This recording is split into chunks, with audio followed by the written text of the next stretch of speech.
Philadelphia Eagles sort of have a new look defense here in 2023 with 5 starters on that side having departed, and we're now asking some new guys to step into roles that they haven't been in, particularly this guy last year when he was just a bench warmer. Now, a lot's going to be expected of him, and we'll see if he can truly make an impact playing full time.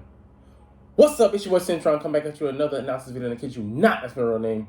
Maybe get into some news a little bit later as well. But first, focused on Nakobe Dean. Will the 2023 Eagles' success fall on Nakobe Dean's shoulders?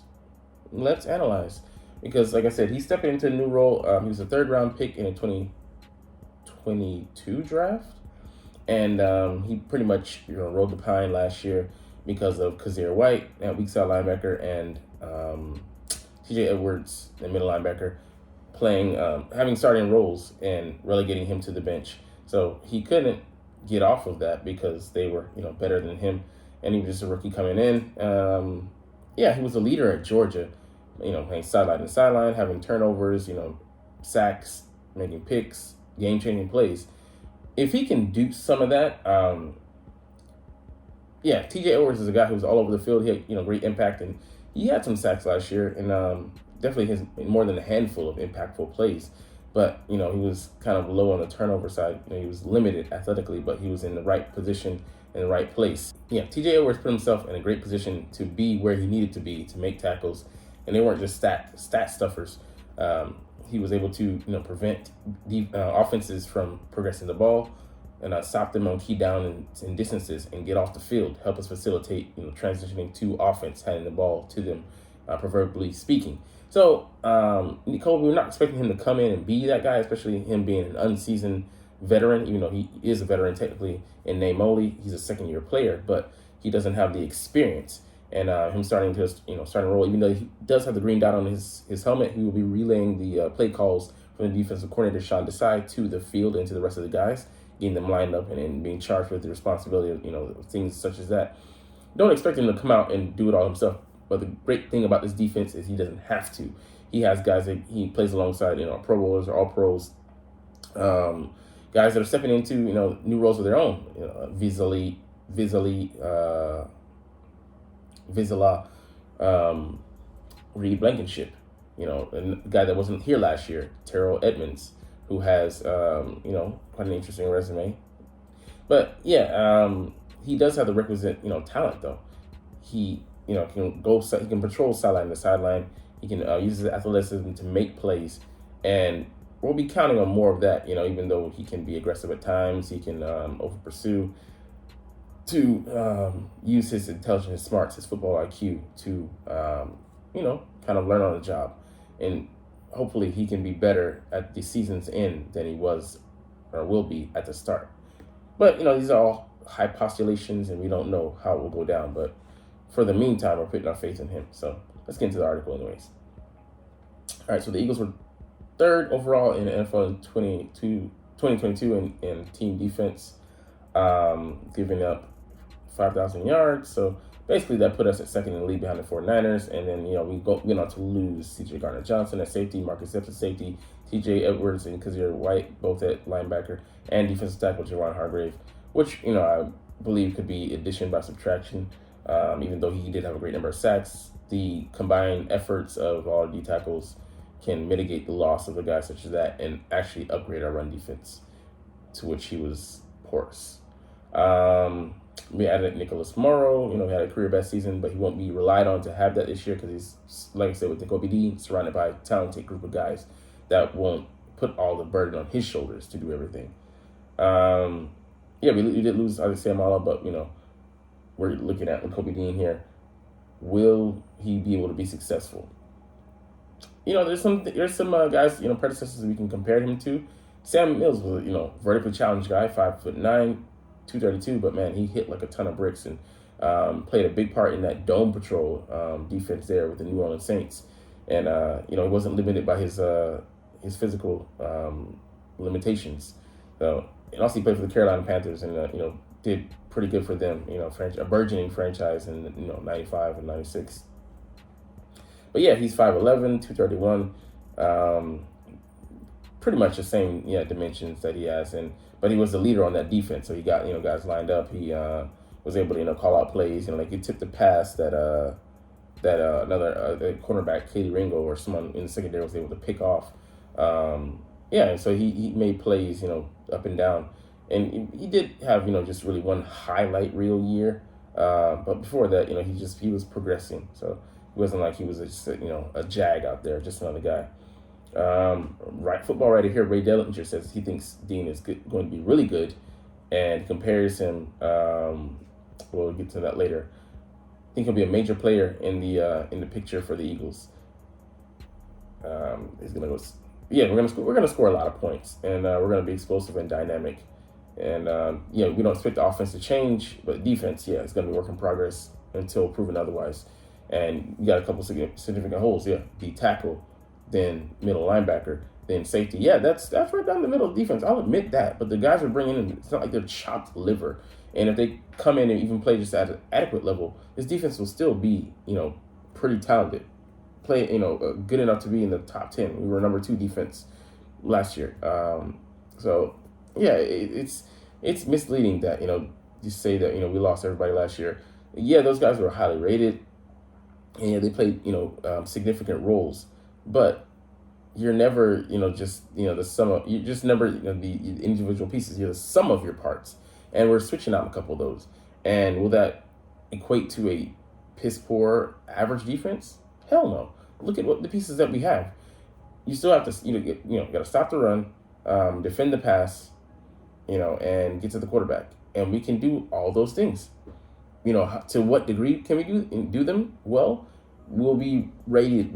We'll look at our ranking, but we have the tools to be the top defense. Now, whether we gel or not, that's up in the air. But we will see.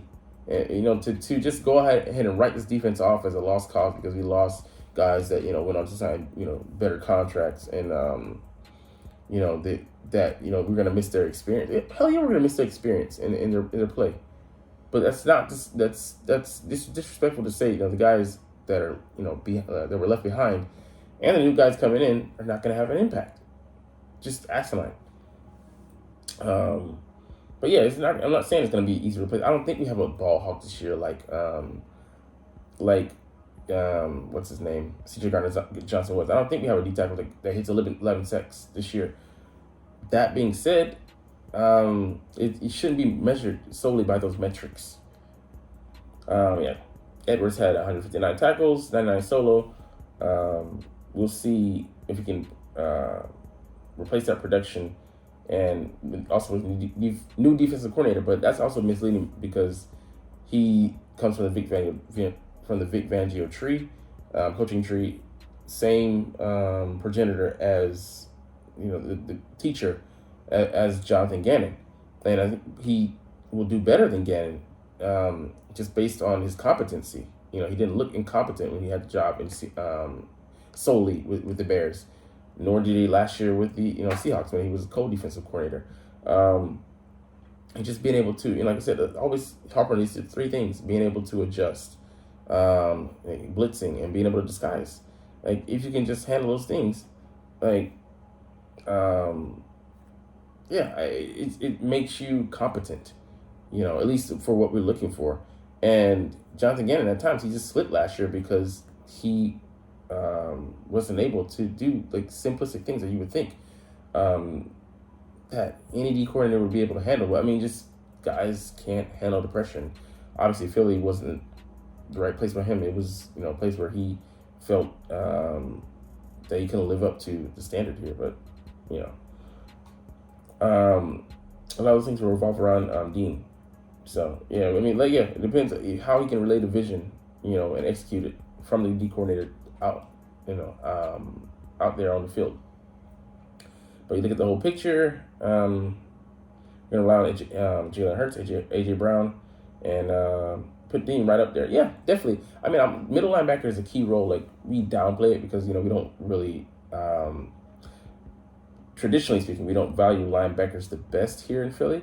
But that's still not to say they don't play a key role. It's I see them as the glue of the defense.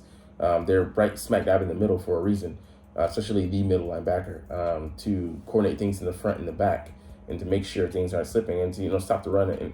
But someone put it succinctly that it's a position that requires the most instinct because you're really out there on a piece of land, like I said, in the middle, deciding whether to attack the offense, in the run game, or whether to stay out in space and defend the passing game, and you have to float in between both, and you have to know instinctually where the play is leading, where it's going, where it's flowing, misdirection, and all those things. So it's a very difficult job to do out there, holding everything together, and then not just doing your job, but getting other guys lined up as well. Yeah, it's a lot of tasks to juggle at once. But yeah, Dean is going to have to take charge out there with a new defensive coordinator and new pieces around him. Yeah, and he's getting used to those guys play as well. Yeah, there's a radio in his head, or his helmet, I should say.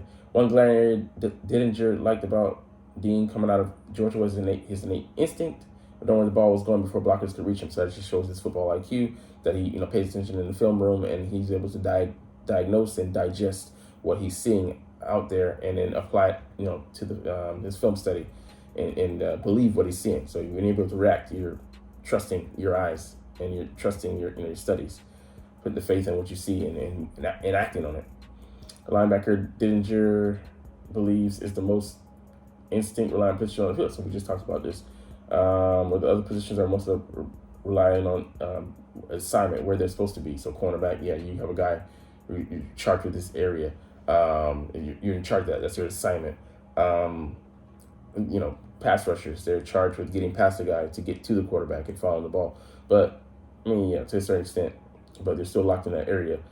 Linebackers could float. They really can. And a lot of them, like Ray Lewis here, could call their own number. Like, I remember that Chargers game when he stuffed the run. I think it might have been Darren Sproles. He just knifed through there. He knew, and this was like year 12, Ray, like one of the last years, if not the last year of his career, where, the athleticism, of years past, in the Madden year, Madden cover 2005, that Ray Lewis is far gone. I think it might have been 2011 or 2012. I think his last year, 2012, when they won the Super Bowl. But he just shot the gap, and it was amazing for him to make that read and just react. Like right when the ball was snapped, like he knew, like from the formation, from the lineup, from the alignment. We had little habits, they had maybe leaning forward a little bit. It was a running down, and he got there before anybody, like before the quarterback even knew, what happened when he handed the ball off. Ray was right there, breathing down the guy's neck and just made the tackle just like that. It was amazing shit to watch. But what sets the linebackers apart, like Ray Lewis, who was 6'1", 250, just, different physical dimensions, is their ability to reach the point of attack before the play arrives. Lewis was a great student of the game who studied film and tendencies he could pick up and read, tells how a play could unfold. So, yeah, if Dean can do just a quarter of that this year, man, he'll be excelling. So, primarily he was on special teams. But, yeah, just one of his weaknesses, he has to show up in his game is overcommitting and running himself out of place. So, where he over pursues, like you say, the running back is here and he stopped to cut back, and there's maybe 3 cutback options, and he over pursues. He's running himself out the play. He's no longer in the picture, no longer concerned about the running back, and has to make up so much ground that cut back, and he's made other people vulnerable because he's out of place. Like you don't want to be a liability out there, especially to your teammates when you're supposed to be doing your assignment and you're stuck farming the next man's land when you're supposed to be here. So being accountable, being responsible, and knowing your role, knowing where you're supposed to be and win. Because if you're at the the right place for the wrong time, who the fuck cares? You're not going to be in a position to make a play on the ball. So, apparently on a kick return here, and then on a 2nd and 10 at the Eagles 17, over 6 minutes left, Dean came up to stop Julius Chestnut for a 2-yard loss. So 2 examples of him being in the right, one being in the right position, one being in the wrong. So I only had 3 concerns on my scout on him, and his pluses filled the other side of my page. So that's a good thing. I mean, more pluses than minuses mean that he's a net positive. My first concern was the lack of height, which could be a liability on occasion. Number 2 was sometimes being over-aggressive and will overrun plays, which you just spoke about. And number 3 was size could limit his usage, which I could say I became less concerned with the more I watched him play. So, yeah, the height, there's nothing you can do about that, but, just try to be in the best positions you can. If a guy is about to make a pass, undercut his legs, or just try your best to defend it. leap, be preemptive, or just put yourself in the best position, and just worst comes to worst, don't let them get in further yards, make the tackle on the spot, and that's it. And then regroup for the next play. That also is key.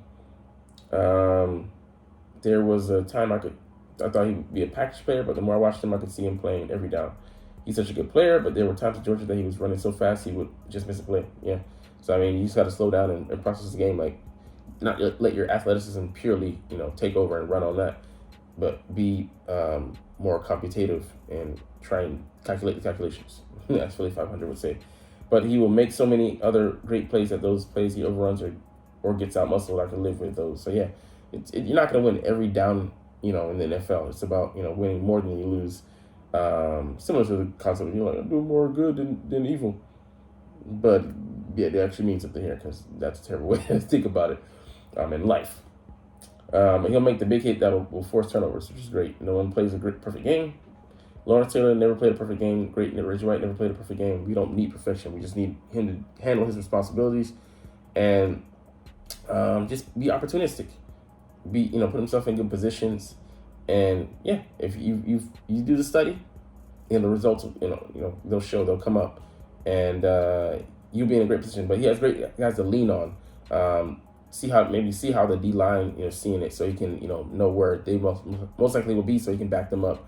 Kind of like, Jordan, he was playing, with Jordan Davis. Jordan Davis would plug, and he would go and take advantage of those gaps and fill those gaps. And so that, had that combo play. But also in the back end, if you can direct guys and be there to initially, make contact or, touch the ball, and they take advantage, excellent. I remember Kazir White had some plays last year where he, took the ball to different personnel, and they were able to snag it. So guys playing in unison, even though, he only gets tipped for a pass credit for a pass defense there, it's a great impactful play. And I was very excited when the Eagles took him last year in the third round. I didn't think he would drop to the third round. Yeah, those false concerns that people had about his shoulders and other such injuries turned out to be false. There were some NFL people who thought he was too small. I certainly didn't believe it. I thought he might have been, but, it's a new NFL. The day of 250 guys, on the regular being drafted is done, unless they're superiorly athletic. If he reminds me of anyone, it's Ray Lewis. I'm not saying, nor do I mean to compare Nakobe Dean to Ray Lewis, because that's a big ask. He's a Hall of Famer. But the way he plays, how instinctive he is, how he commands, that's what reminds me of Ray Lewis. So that's a great comparison, though. If he can, like I said, just be, a percentage of that guy, especially this season, his inaugural flight out as a Eagle starter. Great. Nakobe Dean commanded the best college defense I ever saw. That says a lot. Whenever they put him to me, wherever they put him to me, he's a natural middle linebacker. He's going to make a lot of plays. You're going to see that with the Eagles. The makings are there for a guy who's going to be a really talented player. If Dean turns out to be the player I think he's going to be, he will be a fan favorite, like, a la Brian Dawkins. So we'll see, man. That's some lofty settings. First a Hall of Famer at linebacker, then, a Hall of Famer and Ryan Dawkins in safety. Personality, with the passion and fire that he plays with. But, Nakobe is being set up for success here. We believe in him. Obviously, we invested a third round pick in him, which is at the very least a starter in this league. And yes, he's been asked to fill some big shoes, and he's going to be the leader on defense as far as relaying the plays, and that's a big responsibility and ask of him. That being said, come in and play roles. We don't, as the defense is constructed, we don't expect our linebackers to go out there and be world beaters. We expect them to come in and make tackles, play to run, occasionally play in pass defense, and not embarrass themselves on the regular. But that's about it.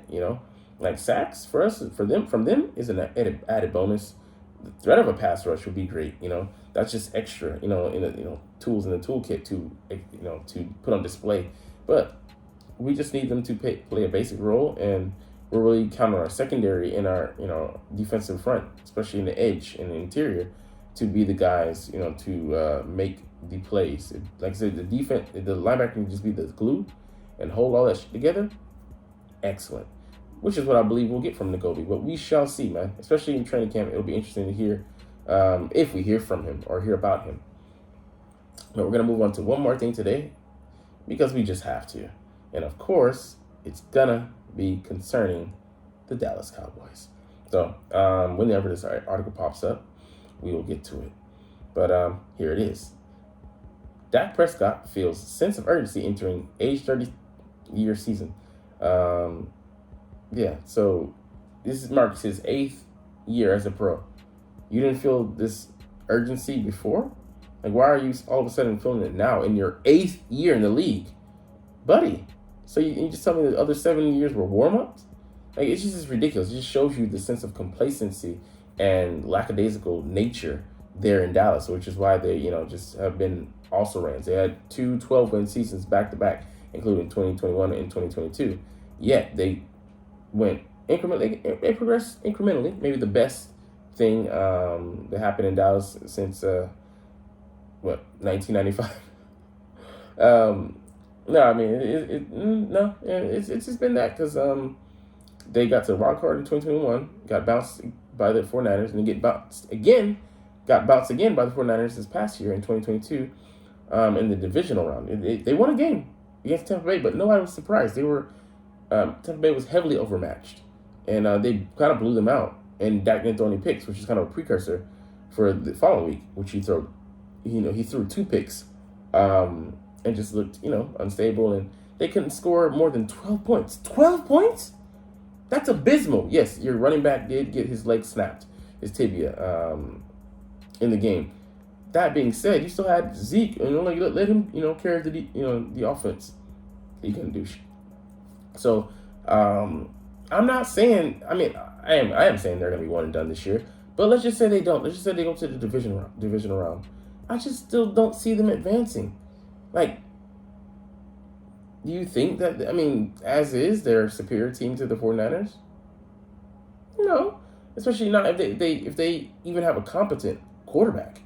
They could be. I could see them losing to the Seahawks. I could see them losing to Detroit. Like, they're not a top dog. Only in the sense that we're talent poor in the NFC, conference. I'll be the first to admit that. But that being said, they just don't have it. They're light on depth. I've talked about this, in a couple of videos. They don't have. They have a few guys, and they've lost some guys. They lost the tight end, and the attrition of that O line. It's not the healthiest O line, and it's not anything close to the most recent wall of Dallas. Great wall of Dallas that they had there when they had 3 Pro Bowlers. Zach Martin, Travis Frederick, and Tyron Smith. Gone are those days. And La'el Collins, he's in Cincinnati now. So it's just it's just too many factors. If they lose a couple pieces, like I said, their depth, they're in a world of hurt. So I feel like it's gonna almost be worse, having that sense of urgency. But I don't know, man. It just seems like he's not a yes man, but he'll just tell you whatever. He's like, yeah, 1,000%.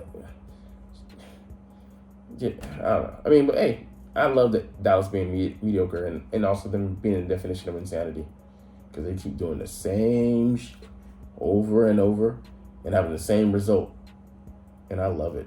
Because Dallas fans, I'm like, at this point, you got to be criminally insane. But anyways, let's get up out of here. Watch this Cowboys filth off of me. All right. Anyways, like I said, we're done. But as always, it's fly, Eagles, fly, and let's motherfucking go. Like, comment, share, subscribe. Thanks for watching. Check me out at Cintron, Cintron Anime, Cintron Life, or Cintron Laughs, or other social media.